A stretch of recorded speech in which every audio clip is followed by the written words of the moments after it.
Iran Israel സംഘർഷത്തിൽ വെടിനിർത്തൽ നിലവിൽ വന്നതിന് ശേഷം ഇറാൻ പറഞ്ഞൊരു വാക്കുണ്ട്.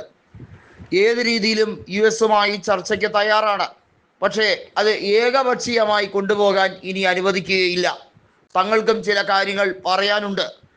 യുറേനിയം സമ്പുഷ്ടീകരണവുമായി ബന്ധപ്പെട്ട കാര്യത്തിൽ കൃത്യമായും ആണവ കരാറുമായി ബന്ധപ്പെട്ട വിഷയങ്ങൾ അത് ചർച്ച ചെയ്യുമ്പോൾ ഏകപക്ഷീയമായി അമേരിക്ക എടുക്കുന്ന നിലപാടുകളെ ഒരു രീതിയിലും അംഗീകരിക്കാൻ കഴിയില്ല. ഇറാനെ സംബന്ധിച്ചിടത്തോളം ഖമനി വ്യക്തമാക്കിയിരിക്കുന്നത് യുഎസിന് ഇറാന് മേൽ പ്രഷർ ചെലുത്താൻ കഴിയില്ല. പ്രത്യേകിച്ചും റഷ്യ പോലുള്ള രാജ്യങ്ങളുടെ നല്ല രീതിയിലുള്ള സൗഹൃദവും സഹായവും ഇറാന് ലഭിക്കുന്ന കാലം വരെയും അത്തരത്തിലുള്ള ഒരു വിരട്ടലും വിലപേശലും നടക്കില്ല എന്നുള്ളത് ഖമനി വ്യക്തമാക്കി കഴിഞ്ഞിരിക്കുകയാണ്. സുരക്ഷാ സമിതിയിലെ രാജ്യങ്ങളും ജർമ്മനിയും ഉൾപ്പെടുന്ന T5+1 ആണ് ഇറാനുമായി കരാറിൽ ഏർപ്പെട്ടിരുന്നതെങ്കിൽ ഇപ്പോഴിതാ സുരക്ഷാ സമിതിയിലെ സ്ഥിരാംഗങ്ങളായിട്ടുള്ള റഷ്യയും ചൈനയും എടുത്തിരിക്കുന്ന നിലപാട് ഇറാനുമായി ബന്ധപ്പെട്ട കരാറിൽ പല രീതിയിലുള്ള ഇളവുകളും അനുവദിക്കണം എന്നുള്ളത് തന്നെയാണ്. ഈ കരാറിന്മേൽ അമേരിക്കയ്ക്ക് ഇനി സമ്മർദ്ദം ചെലുത്താൻ കഴിയില്ല.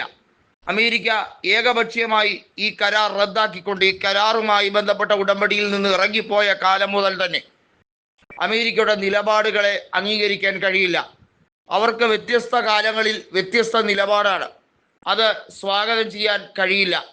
ട്രംപിൻ്റെ ഭരണകൂടമാണ് ഇന്നെങ്കിൽ നാളെ ഡെമോക്രാറ്റുകളായിരിക്കും ഭരിക്കുന്നത്. അമേരിക്കയിലെ ഭരണം 4 കൊല്ലം കഴിയുമ്പോൾ മാറി മാറിയാണ് വരുന്നത്. ഭരണതലത്തിൽ വരെ വലിയ മാറ്റങ്ങളാണ്. എങ്ങനെയാണോ ജോ ബൈഡൻ വിദേശ നയങ്ങൾ എടുത്തത് അതുപോലെയല്ല ട്രംപ് എടുക്കുന്നത്. ട്രംപ് കുറച്ചുകൂടി യുദ്ധവെറിയുള്ള വ്യക്തിയാണ്. നെതന്യാഹുവിന് വളമിട്ട് കൊടുക്കുന്ന വ്യക്തിയാണ്.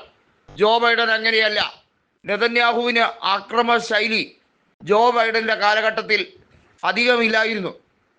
ജോർദാൻ താഴ്വരകളിലെ ആക്രമണം, പ്രത്യേകിച്ചും ഫലസ്തീനെതിരെയുള്ള ആക്രമണം മാത്രമാണ് ഒരു പരിധിവരെ അവിടെ ഉണ്ടായിരുന്നത്.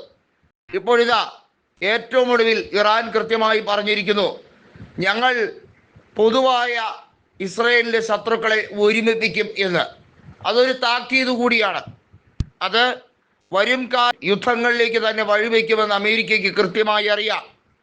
ഇറാൻ കൃത്യമായി പറഞ്ഞിരിക്കുന്നു, നിങ്ങൾ ഹമാസിനെയാണ് ടാർഗറ്റ് ചെയ്യുന്നതെങ്കിൽ ഞങ്ങൾ ഹമാസിനൊപ്പം, നിങ്ങൾ ഫലസ്തീനോടൊപ്പം തന്നെ നിങ്ങൾ മറ്റ് അറേബ്യൻ രാജ്യങ്ങളെ ടാർഗറ്റ് ചെയ്യാൻ ശ്രമിക്കുന്നെങ്കിൽ ഞങ്ങൾ അവരോടൊപ്പം, ഞങ്ങൾ നിങ്ങളെ കൃത്യമായി ഒതുക്കാൻ ശ്രമിക്കുകയാണ്.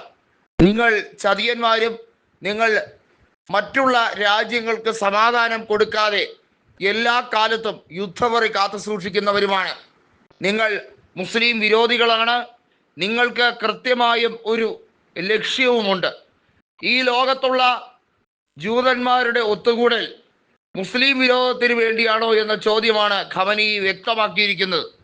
ഖമനിയുടെ ചോദ്യങ്ങൾക്ക് വ്യക്തമായ മറുപടി കൊടുക്കാൻ ഇസ്രയേലിന് കഴിയില്ല. ഇസ്രയേൽ ഹൈപ്പോത്തറ്റിക് ആയിട്ടുള്ള ചോദ്യങ്ങളുമായാണ് വരുന്നത്. ആണവ സമ്പുഷ്ടീകരണം പൂർത്തീകരിച്ചാൽ ഇറാൻ തങ്ങളെ ആക്രമിക്കില്ലേ? ഇത്തരത്തിലുള്ള പ്ലാനുകൾ വെറുതെ ദിവാസ്വപ്നം കണ്ടുകിടക്കുന്ന നെതന്യാഹുവിനോട് പറഞ്ഞിട്ട് കാര്യമില്ല എന്നാണ് ഖമനി വ്യക്തമാക്കുന്നത്. ഖമനി 2 കാര്യങ്ങളിൽ ഉറച്ചു നിൽക്കുന്നു.